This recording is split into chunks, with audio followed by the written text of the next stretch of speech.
everybody, welcome to StashBlaster Quilts. My name is Maria, and I always forget to turn on my lights. Let me do that. Sorry about that. My name is Maria, and I am here to help you make more quilts in less time with less stress. So, it's been an interesting couple of weeks. Like I mentioned, well, it's actually been 3 weeks now. As I mentioned on the last one of these that we did, I was going to go, and now I have been to Indianapolis. So I've been doing a bunch of traveling, which is driving. I drive from here in Virginia pretty much anywhere east of Colorado. So I drove out there. Unfortunately, my husband could not go with me, so I didn't have anybody giving me any breaks along the way. So it was a couple of days out. Yet again, since I was in Indianapolis, I went by Uranus and bought fudge and candy and stuff for friends and family. The way I put it on my Facebook page was basically, it's my bribe to be allowed to come back home. They make wonderful fudge there, and I brought back, I think, about 7 pounds of fudge.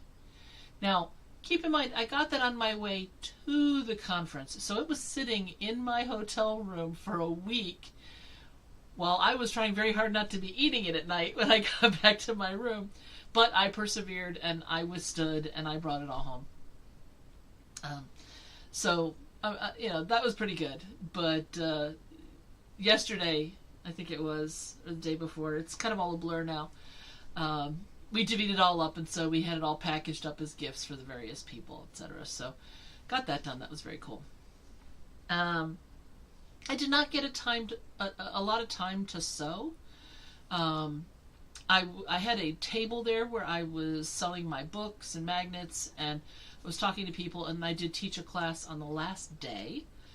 Unfortunately, because it was the last day, a bunch of people didn't stick around for it, and even some of those that came to the class had to run to go get their flights. So it was a little depressing with that. I only had about 150 people there in a room that sat probably closer to 250, but that's okay. I think the high point was about 180, so that's good, and that's actually pretty good on the last day of a conference. I was getting worried when everybody was saying that they were going home that I'd have 3 people in this giant room, and that did not happen, so I was happy about that. There was a baseball game the night before. Had I realized that, my room, when I looked out the window, looked right down onto the pro ball field. So I could have watched the game from my room had I chosen to. But it still would have been fun to get some photos from up there of people playing from that far away. It was pretty cool. But since I didn't know about it, I didn't look. I didn't take any pictures for that. But a couple of the people online were talking about how they were hungover from the night before because they'd been at the ball field until late. So they were tired and they were hungover, so I don't think they attended any classes. So it's always hard to talk on the last day. It really is. But that's the slot they gave me, and somebody has to take it. So that was me. But I got to talk to a lot of wonderful people at conference, so that was great. And then I stayed over that last night and then left early. I was on the road before 6 a.m. And the GPS, when it took me out there, took me Route 70, which basically goes just straight across the country. And so I went out that way. But on the way back, it brought me another route. And it's done this to me before, but I forgot. And I was thinking, oh, maybe there's a major accident. Maybe there's some reason it's diverting me this other way. I'll take this other way. And so after I'd gone about 400 of the 600 miles, there's no hotels. And so I'm driving and I'm driving and I'm driving. And by the time I finally got to where there were hotels, because I was on this more rural route, there was less than a 2-hour drive left. At which point I said to myself, to heck with this, I'm just going home. So I made the drive, which was about 650 miles in the one day.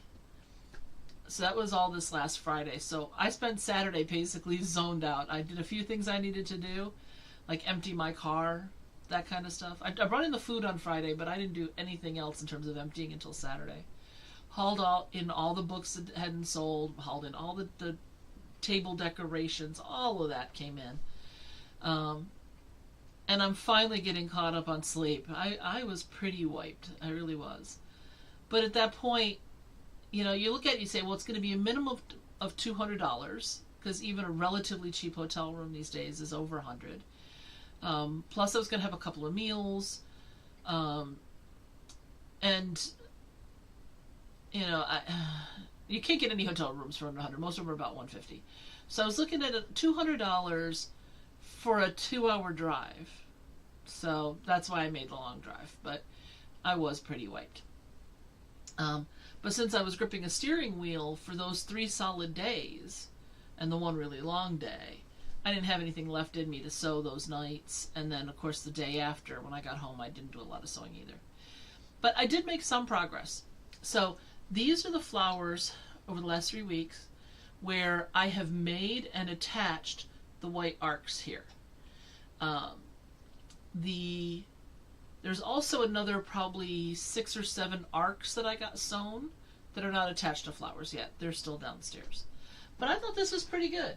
So this is going to get added to the wall. I did rearrange the wall a little bit. Let me show you what it looks like. First I got to move this iron, because I was working right up until the last minute there. So let me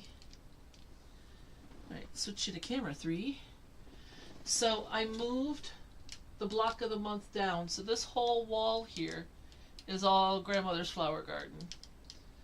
And then there's one lone one that didn't fit. So I'll be moving the rest of these flowers up to the top. And then next time in this spot, you'll see what I do in the next 2 weeks. And I moved the block of the month up over there. So those are the 7 that we've had so far. And I'd like to introduce you to number 8. But first, I need to get it over here ready to go. So this is block number 8.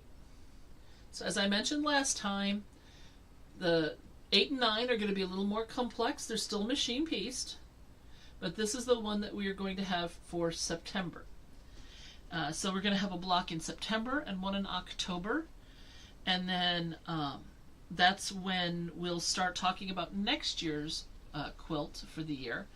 And we'll just be quilting and binding and doing all that stuff the last 2 months, November and December. So that's the plan for this. And so we are going to get started on this today, on the sew-along portion of this. But overall, I thought that this was a pretty neat design. Which side should I put it on? I think I'm going to put it up over here. Excuse my tushy. I just want to put it where you can see it. That looks pretty good. Okay. So, that's going to be our block. I know it's cockeyed. I've had people tell me this, that everything is slanted, but what's really weird is because of the camera, if I put it on square, it still goes off to the side. And if I try to make the background straight, then I'm off crooked. So I figured it was better that I be straight and that we just kind of ignore any lines you see in the background. If this is your first time here, by the way, welcome. If you have any questions or anything, you're welcome to go to mail@StashBlasterQuilts.com and email me. Or if you go to the website, StashBlasterQuilts.com, there's an annual quilts tab, and once you get into that, you can get all of the other block instructions. So if this is your first time, you are more than welcome to join us. Like you've heard, there's one more block, and then this will be done for the year. The goal is to actually complete a quilt within the calendar year. Sometimes we've gone over, sometimes we haven't. Sometimes just the top is done, but the goal is to actually have it done, quilted and bound, so that you can start off January with one less, either a WIP, a work in progress, or a UFO, unfinished object, on your shelf. So that's why we're trying to do it like this. Let me see. So I'm forgetting something. What am I forgetting? Oh, if this is your first time, I'm actually a professional organizer. That's my income job. And so I usually start with a tip for the for organizing or being more productive or those kinds of things. But I was not as productive as I should have been this week, and so I don't quite have everything I need, so give me 1 second.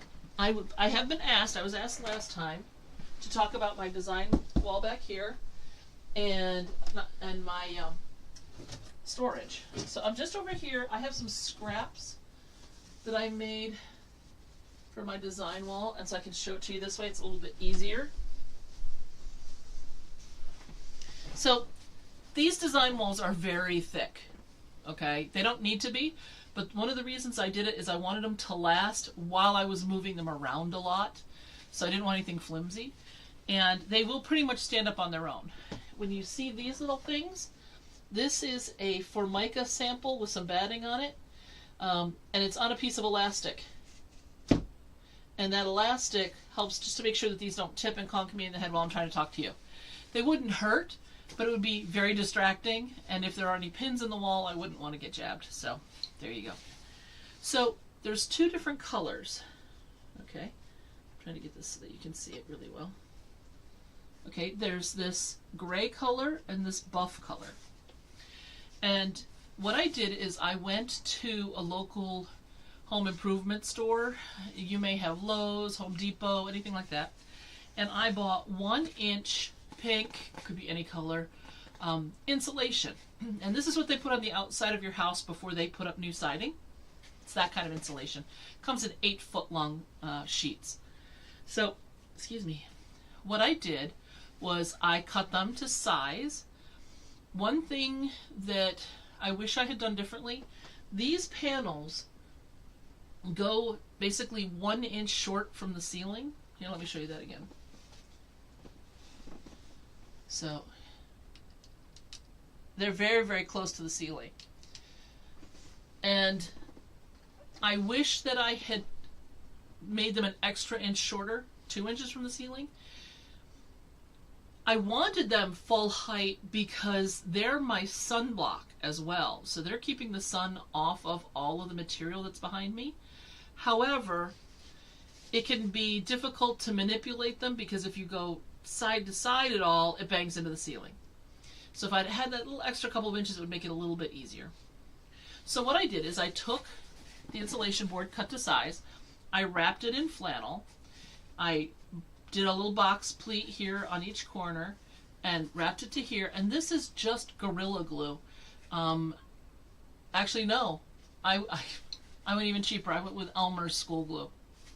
I painted it on with a paintbrush, stuck it down, let it dry, and these things are good and solid.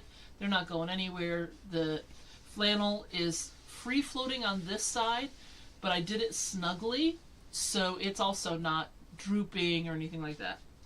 And then what I did is I took a gray and a buff and I paired them up and I glued them together.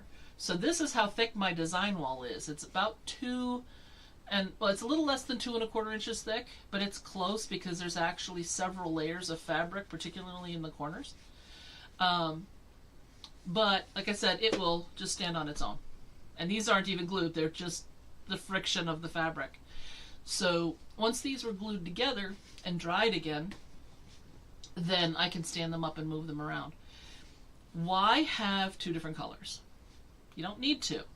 What I could have done is I could have just done this on one side and another piece of buff cut to size so that it lined up nicely on the other side, and that would have been fine. But if I'm doing a background, I will sometimes, but rarely, have just one fabric that's a background or whatever my light colors are. I tend to have a whole bunch in there. So because I am going to be mixing and matching, and I might want to segregate because whites are not all the same. Cream colors are not all the same. And if you're blending the two, you're going to want some sort of a balance across your entire quilt. If you do it on the gray side, then you'll see the colors better. When they're on a buff, if they're a cream color or a white, it's really hard to see the differences. So I wanted that ability to design using my more intense colors. You know, medium is still much more intense than the buff. but my more intense colors and darker colors on the buff side, and then my lighter colors on the gray side. So each of these panels is reversible, so I could have some that were cream and some that were gray. And that's the nice thing about that.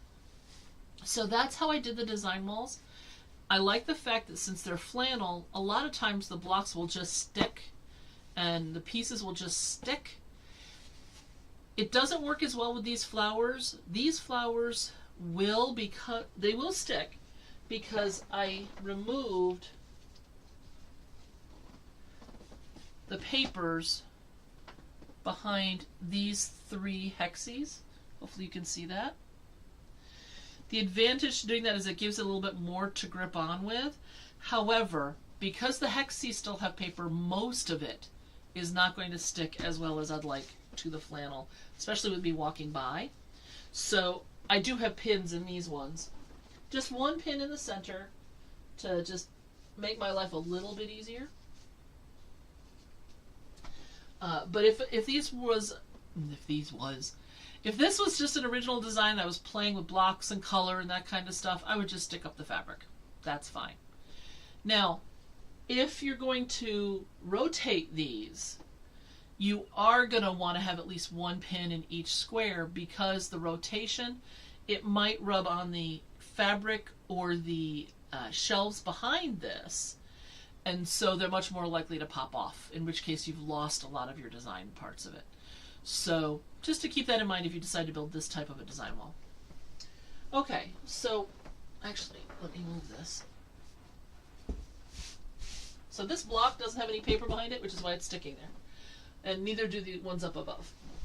So what I'm going to do is, I'm just going to tip this a little bit, pull this forward, and I'm going to just slide this section of design wall over to the side. Okay? And when I want to put it back, I will pin these just over to the side so that they're out of, I'm sorry, you can't see that. I'll pin these over onto this other piece just to have them out of the way. And then once the panel's back in, I'll pull the pin and let them go sideways like this. But there's the elastic I was talking about. Okay? Now, I do have them alternated, so I have gray every other shelf and buff every other shelf, so that if I have the gray side out, I can use the gray piece here, and it'll be less noticeable, just like the buff is on the buff side. Okay? So this is how my design wall, my fabric storage is done. And so when I have yardage, I fold it around a 6-inch ruler, then fold it in half again. So you do selvage to selvage, and then, so that's what it looks like this. Then you roll it around the ruler like a burrito, then you fold it in half again. And so anything that's larger than a yard is folded like this. Now, if it's, I define a yard as one piece at least of this fabric that is complete from selvage to selvage, one full yard. Any extra is bonus, but I know that every single one of these fabrics has at least a full, complete yard. If you are doing things like picking out particular designs, fussy cutting it's called, and you've turned your fabric into Swiss cheese, unless you have at least a full yard, I wouldn't put it in this section, because I want to know what's there. Now, if it's between a quarter yard and a full yard, I'll fold it up the same way, but then I fold it in half again. So it's half the size. This tells me this is at least a quarter of a yard. Now, if you look at this piece, you'd say to me, Maria, that's way more than a quarter of a yard, because there's a lot of folds here. Yes, but there's less than a full yard, because this is only half width. This is not your normal selvage to selvage 40 to 44 inches. This is only 21 inches wide. So I needed a lot more for it to qualify as a quarter yard for me. So for a quarter for me, it has to be either 9 full inches selvage to selvage, or a fat quarter or larger, which is 18 by 21. Um, and then I fold them in half again so I know what I'm looking at here without having to open it. So I know when I see that it's folded in half again, I don't have a yard of material there. Now, it may not matter exactly how much I have, so then it doesn't matter. But, you know, sometimes you know exactly what you need, and you're going to be tight. So I don't have to spend as much time looking. The other reason for doing this on a 6-inch ruler is you can count the folds here and know how much yardage you have, because each fold is at least 6 inches. As it goes around, each loop gets a little bit larger, not by much. And that just means you've got a little extra wiggle room if you need it. So I still only count each one as 6. And I can quickly add this up and say, well, if I need 5 yards, I don't have enough here. If I need 3, I do. And it saves me from bringing out fabrics, auditioning them, deciding I like them, and then not having enough. Or having to use pins and paper to say how much is in there, or God forbid, tape. A lot of people like to use masking tape with what the yardage is. They just put it on there. Number one, most people don't change it when they change the yardage. And over time, that glue gets right into the material, and it can severely affect how well it does. It can stain it, all kinds of problems. So my personal preference is to just do this. I can count it, know how much I have, and not have to worry about needles rusting in the fabric. Excuse me. Because I'm near DC. So we're at sea level and it gets humid here. I don't know. I've got something cooking here. I apologize if my voice gets weird. But that's what I do with the fabric. Now these shelves are 12 inches deep.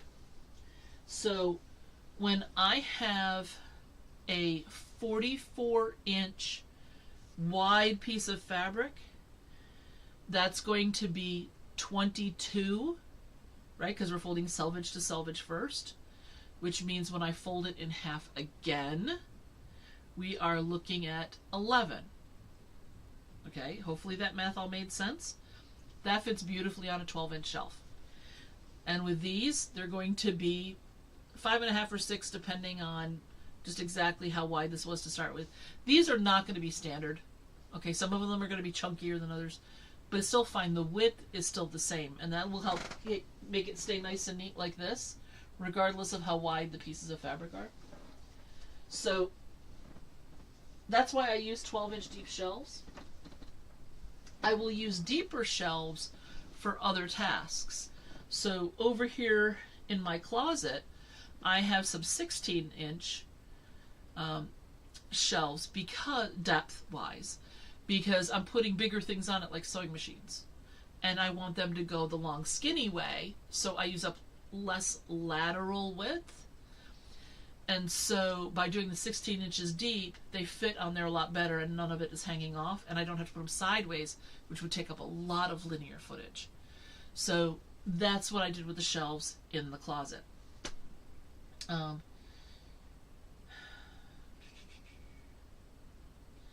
Some of my rolling drawer units are deeper, so sometimes I'll put a deeper shelf directly over top of those. They won't be sitting on those units because I like being able to move them in and out, but they'll be one notch up on the adjustable shelving, so that way I have that little additional space in the front if I need it. And some of the little drawer units I have are a little deeper, so it's nice to give them a little bit of extra breathing room. Keep in mind when you're buying shelving, particularly if you're just doing the lumber.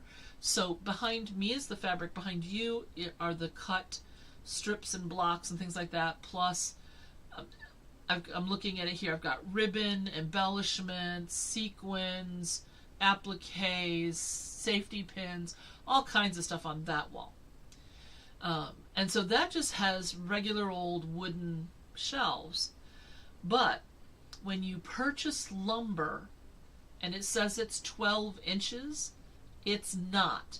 It's 11 3/4. So, or 11 7/8, one of the two. It's under 12. Okay, that's just how lumber is measured. I don't understand why, but that's what it is. I should think that they would learn to offset their blades slightly, and if it says 12, it should be 12, but it's not. Pre-made shelving, like this melamine, could be the same, or it could be the true 12. These are true 12s. So keep that in mind and take a tape measure with you if it matters to you. But whether it's the wood shelving or the pre-made melamine shelving like these are, it's still going to be less than the material. I mean, the material is going to be less than the shelf, and it'll all sit on there nicely. Okay? Next question I'm often asked about the fabric storage wall is, how do I range my fabrics? There's a million ways to do it. Okay? Some people like me don't care if it's a batik, a juvenile print. As long as it's cotton, it's on this wall. And mine are all by color. Now, I have in the past not only color coded, but coded by value. So all the lights at the top, and then they got darker as they went down, and it looked gorgeous, and it wasn't worth the time and the headache to me. Okay? Trying to keep everything in color value is a nightmare when you have this kind of volume.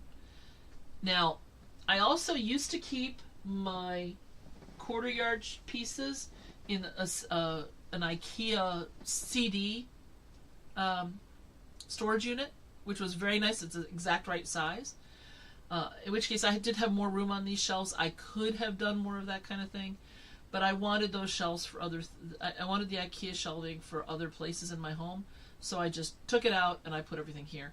This does mean, by the way, that my quarter yards here are doubled. So if I pull these out, I do have another whole row behind there. You can see that. That doesn't work for everybody. I tend to want to see all of it anyway. So I will often pull out all of the fat quarters that are in the front. And so in this case, that would be these 2 rows, 3 across for the red. I would generally pull them all out, and then I can see all of them at once.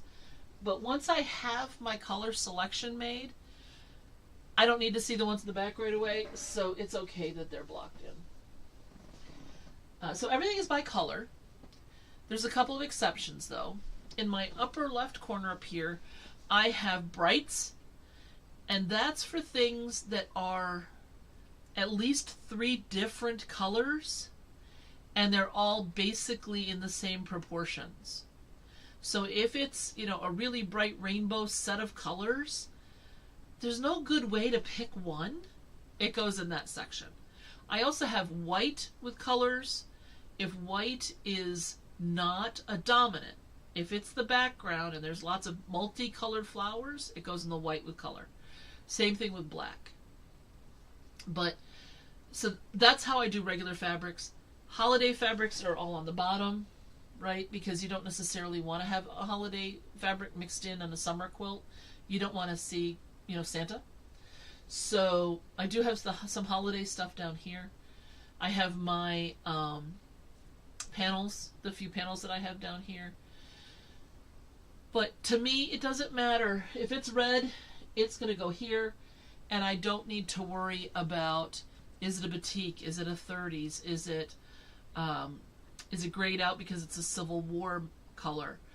They're all just there. They're all available to me all the time.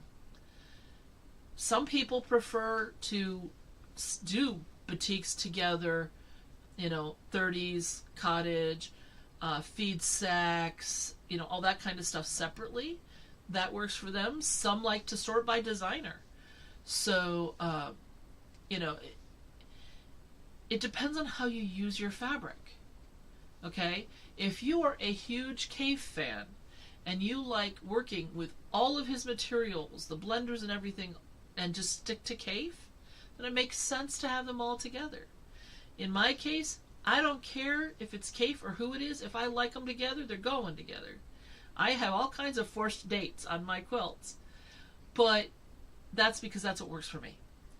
So when you're trying to figure out how you want to sort things like material, when you are in the mood to design or to pick fabrics for a quilt, how do you use that? How do you look for those fabrics? Because people that love Cave, they would go through my entire wall and they could pull out whatever K fabrics I have because they know what they look like and they love them. But if that's how you would normally design your quilts, keep them all together. Why have to hunt your shelves?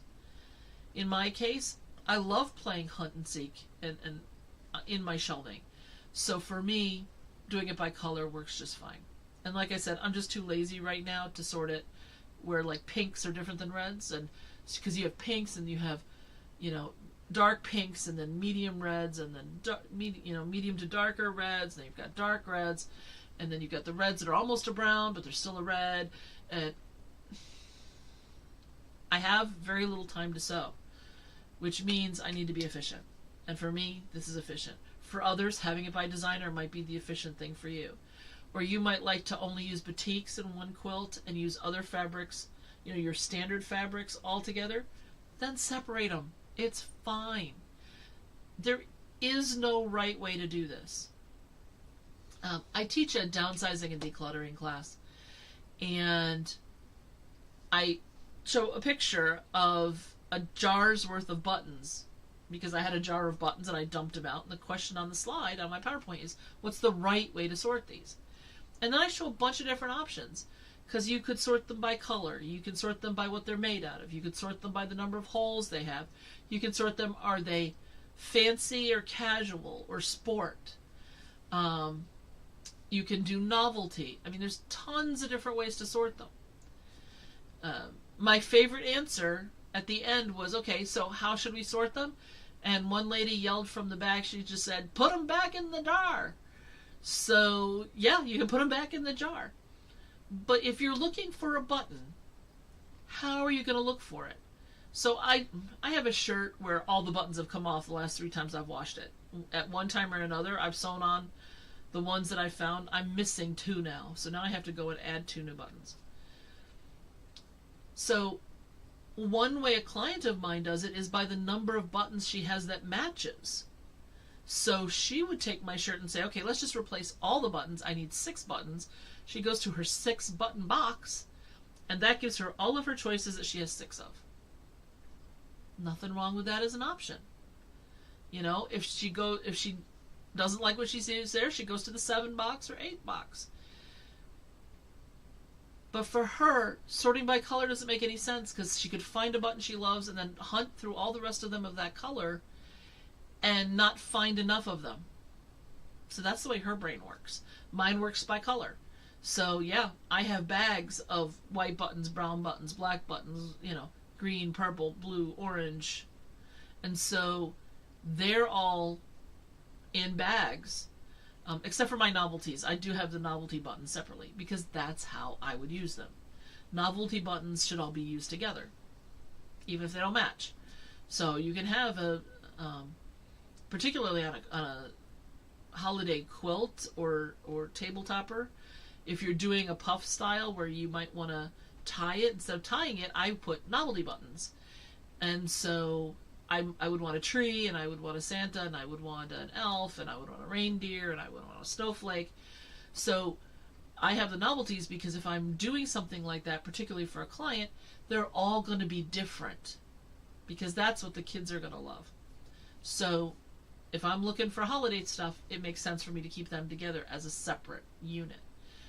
So just keep in mind how you use the things you have to help you determine how to store them.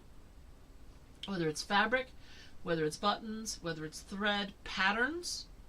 I have a client who sews clothing as well as makes quilts, and so all of her clothing patterns are in one area, and they're divided: shirts, dresses, skirts, pants, PJs, costumes, da-da-da-da-da. And then her quilting stuff, she's got those subdivided, and so they're in categories. That's a little bit different for her, but she'll do like a she has a handwork one, and then she has it subdivided by instructor, if she's taken a class from that person, or general, so like applique. She's got general stuff that's applique, and then she's got patterns that she bought from particular designers. And then she's got her machine pieced, then she has her like raw edge applique / machine satin stitch, those kinds of projects where you're not turning anything under, you're not doing any of that sort of thing. but you are adding something on top to hold all the pieces down. So that's a separate category for her. Because when she wants to make something, one of her first questions is, okay, this is a handwork project. She just has those patterns to look at instead of going through everything. So think your way through. If you're thinking about redesigning or designing your space, how would I look for what I'm looking for? Okay, whether it's a button or whatever. How would I look for that? And then that's how you organize it. For a lot of people, it helps to subdivide a lot. So, for example, when you look at Bonnie Hunter, she divides her scraps by color and value. I don't. I have all of my stuff pre-cut into strips and blocks, and they're all by size.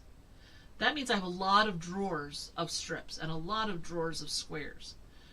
But that's fine. I have the space for them, and I have what I use. Actually, I keep them all, but I do use them. So that's how I would look at it.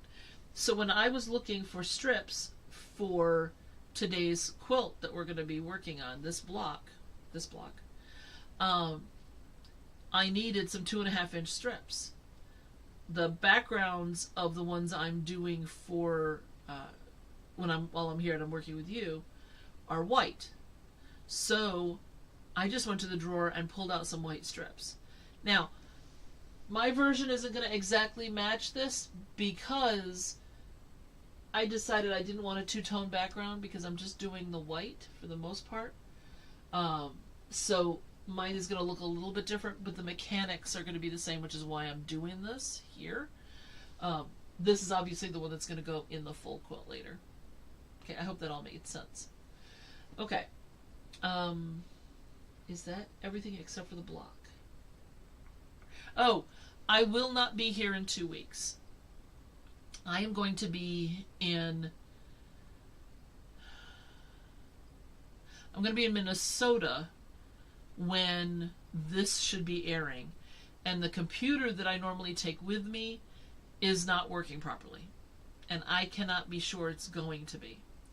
So we're going to start this block tonight. And I'll walk you through the rest of it. But I may put up another live video between now and the first Wednesday of October.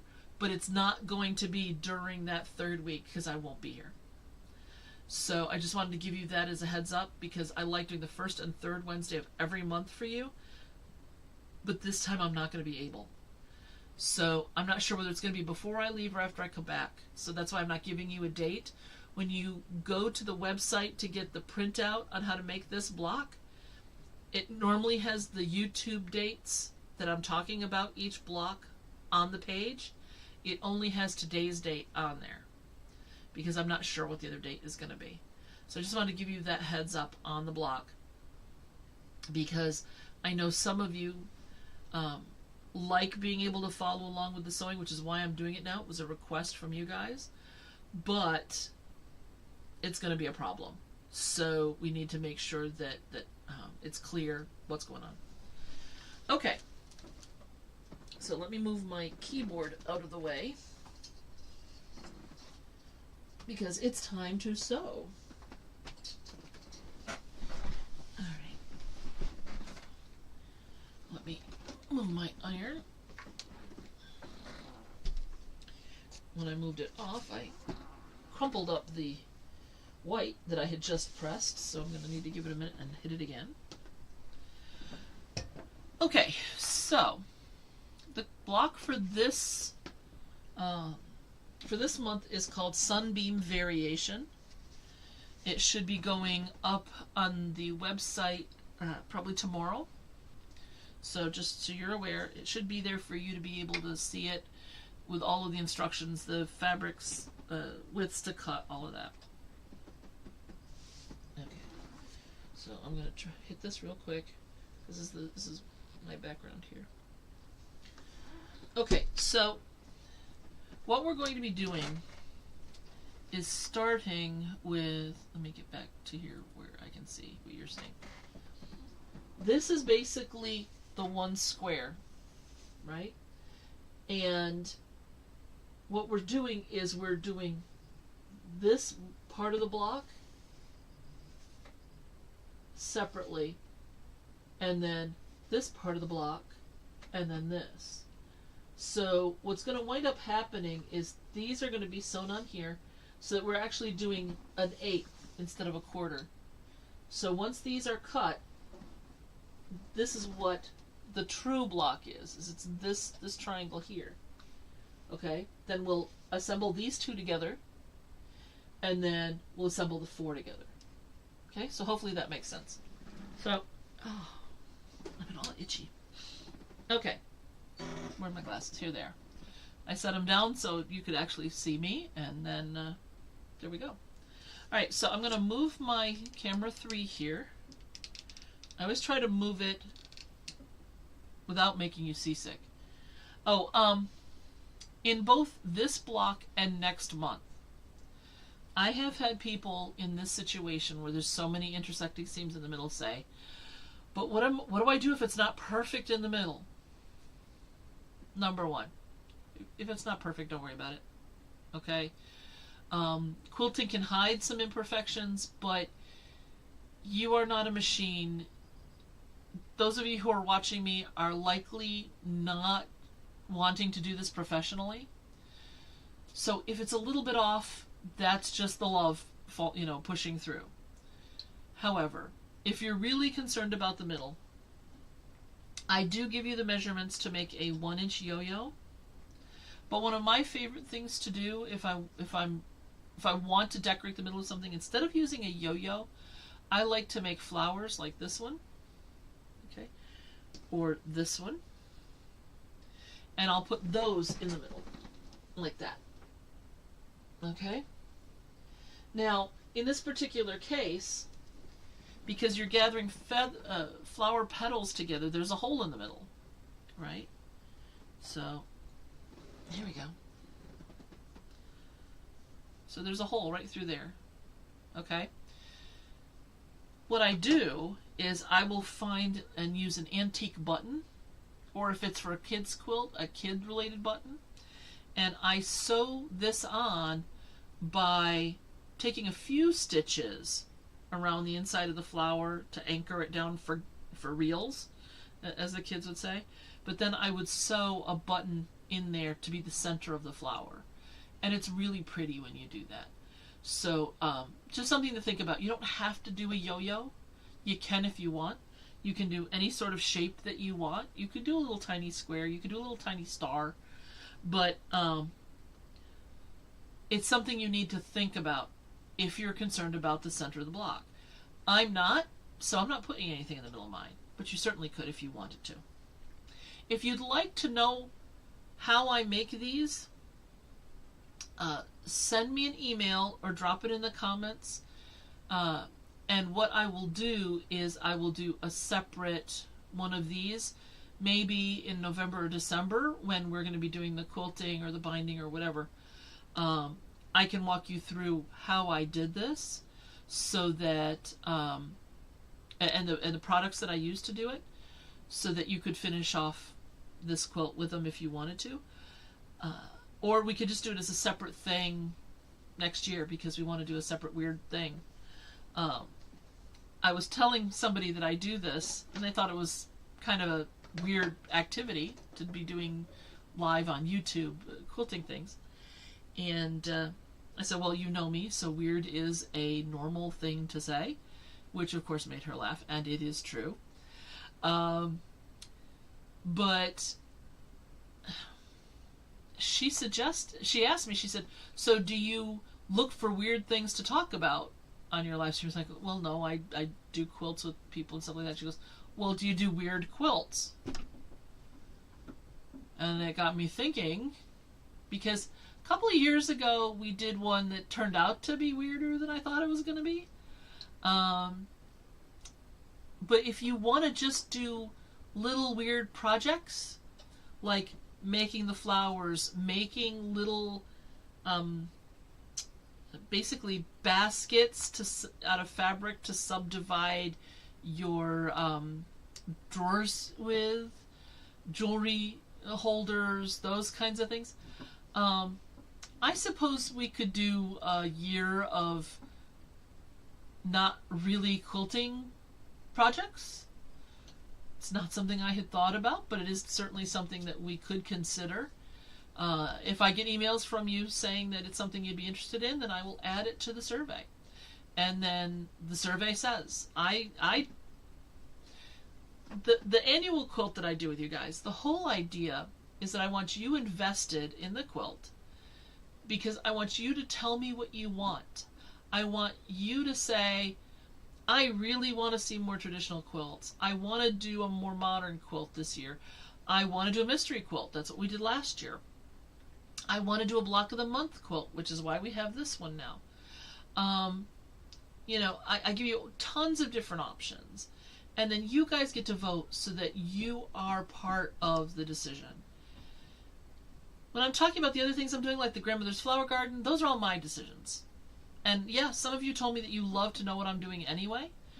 So that's why I keep talking about them. And you like to see the progress as they fill the wall. That's also very cool. However, I want everybody involved, which is why we do the one quilt together each year. I don't get to show you everything that I do. So, for example, I do a bunch of, not a bunch, but I do some custom quilting. I tend to piece the tops and then send out the quilts to really good long armors, simply because I'm not a good quilter. It's fine for my own stuff or if you want that really homemade look. However, I never show client projects here. So before I do this every time, I'm going to the walls and I'm yanking down stuff that's commission projects that are in the works. So I can't show those. I share those with you. So I want to have things that I can share with you and do with you. So that's the whole reasoning behind all of that. And if it's your first time, I thought you should know. Okay. So because we're doing these 8ths first, we're going to tackle the interior triad here. So it's a light, a medium, and a dark.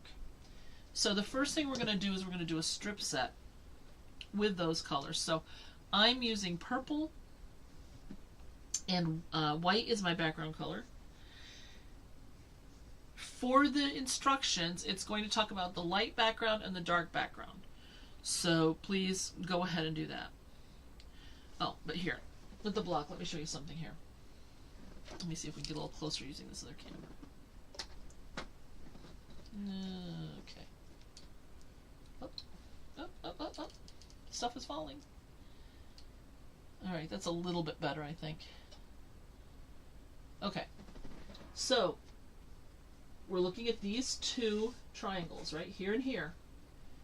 These are slanted if you have the light color on the left. It is slanted from the lower left to the upper right.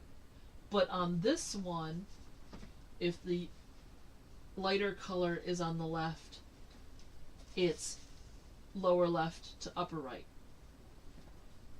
I hope I said that properly. So, lower left to upper right is this one. And then on this one,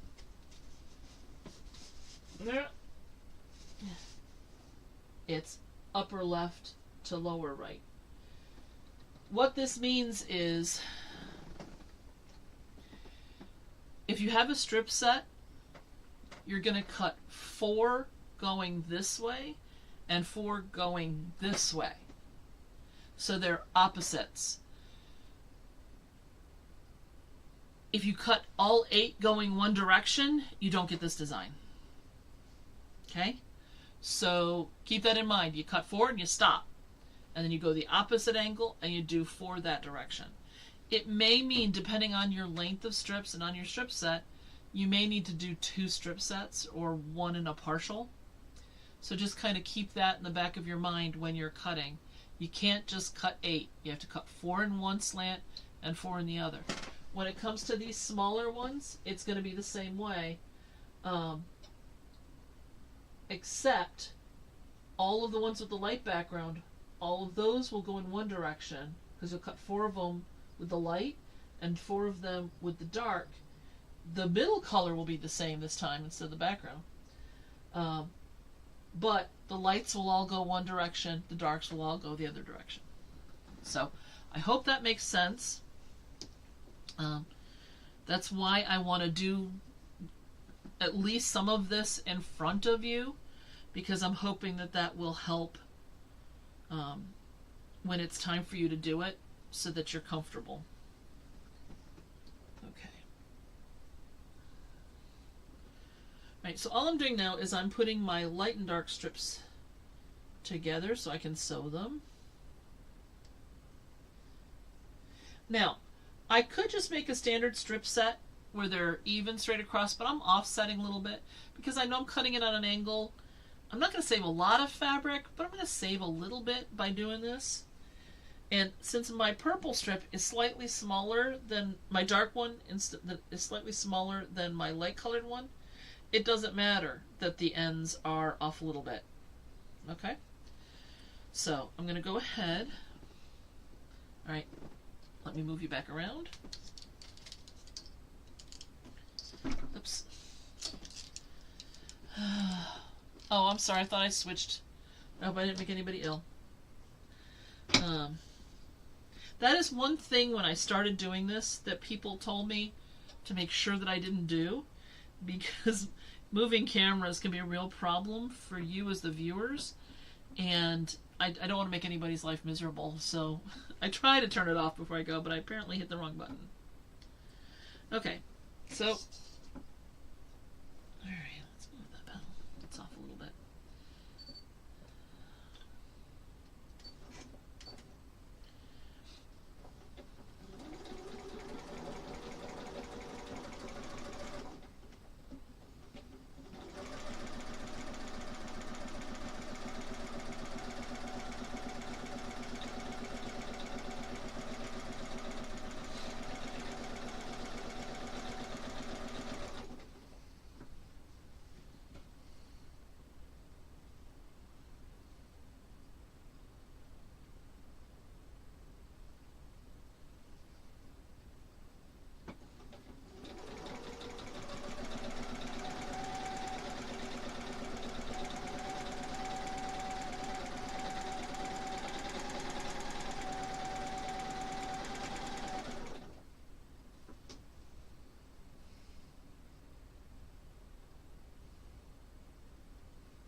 So, my husband and I went to a movie this last weekend. We haven't been out in public to a movie in forever, it seems like. I have to admit, I was shocked. We went to a matinee, and it was $30 for the tickets. It's like, you have got to be kidding me. I remember in Buffalo, we'd go to the Second Chance theaters. So they were second run. And so the main theater was like $4 for a ticket, and you could go to the second run theater and get in for $1. And the concessions were less expensive too, which was really nice. And so I'm sitting here going $30 for the matinee, including senior pricing. OMG. But we went and we saw the documentary thriller Despicable Me 4. We love kids movies, so we went and we saw that. That was a lot of fun. And at the end, we were particularly amused because it's a scene in the prison, and so they're all playing music, and all of the villains show up as the prisoners. So from all the other movies, they had them all there, so that was really kind of fun. Alright, so I'm just going to turn this a little bit. I'm going to put in a new leader ender.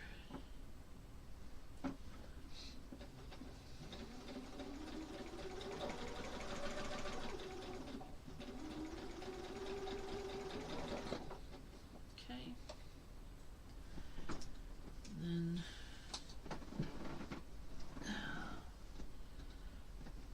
I'm just going to cut my thread here. I use this. This is just a giant razor blade in here. This is Shark's Tooth, Kenrick design. It's kind of handy because that just means there's a blade along a long distance and you can just pop threads really easily. So I keep it on a hook right here next to my machine. Had to pick it up off the floor this time, but that's not the usual. Okay, so my lighter color is going to be my inside of the star. Okay, so let me bring this down here. Okay. So we've just sewn this seam between the light and then the other color. So I still have my background to put on. So it's going to go on the other side of my medium. Now,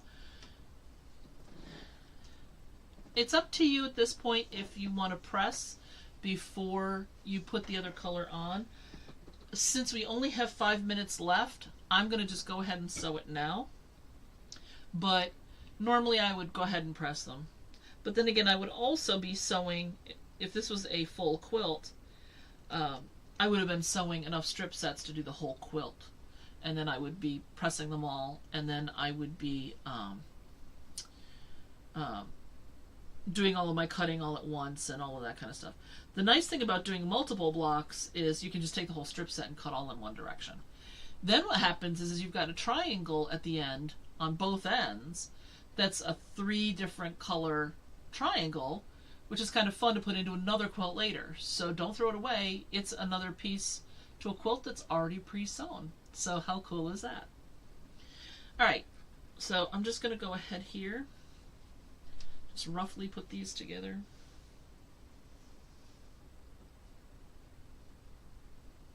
In this sort of a situation, I generally like to sew with the wider background piece on the bottom so that the seam is on the top from what I've already sewn, and that means that my edge isn't wobbling underneath and stuff isn't shifting in a way I wasn't anticipating.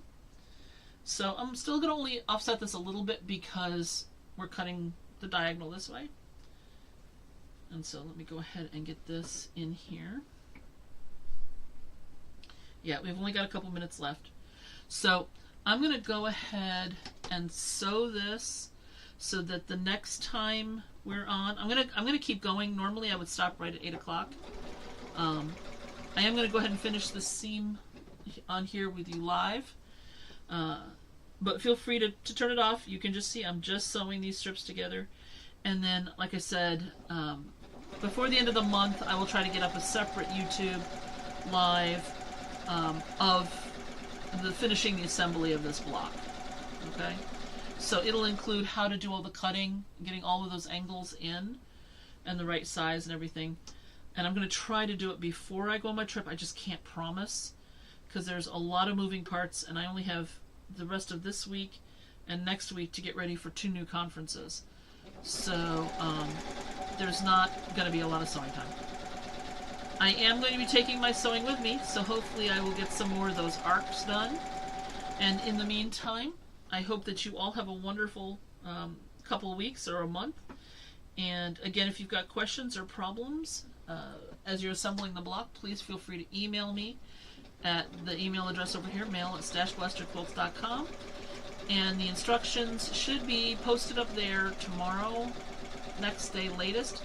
If they're not there, or you can't see them for some reason, please shoot me an email and just let me know that it's not there.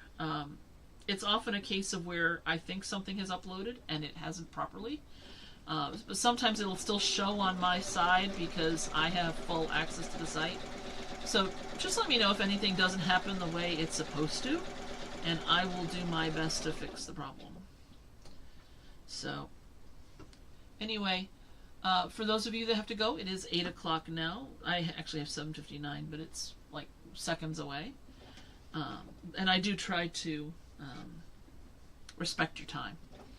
If you've enjoyed today, please like, subscribe, hit the bell, all of that kind of stuff. I do start a few minutes early, so you have a time to get settled before we actually start talking. But other than that, you can go back in time and see all the old YouTube lives.